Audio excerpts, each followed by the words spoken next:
quite a common one. I've had it a few times myself. Is that the dish or the plate won't actually spin? Now, hopefully, the best case scenario is it's not spinning because you accidentally turned the feature off.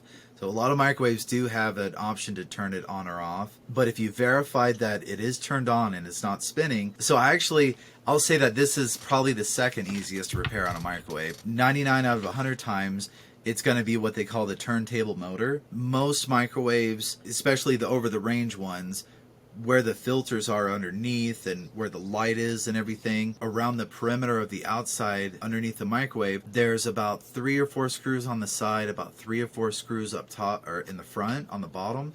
Once those are removed, that whole bottom panel kind of swings down. Right there is your turntable motor. It's one connection.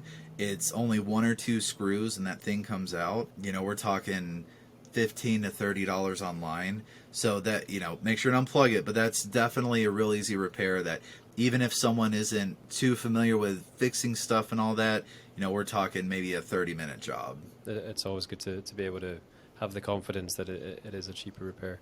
And just to throw in a sort of a little hack or something from my own past was just your dish may actually just be off of the sort of ridges that it connects to, and so Yes. they're spinning and grinding, but the actual plate's not moving, and hopefully that could be the cause. Just make sure that's in there if you turn it yourself, I guess. Yeah, Yeah. definitely. And to take the tray out and the little spinny deal on the outside and just clean it up because there may be some debris or something preventing it from spinning as well. So Yeah.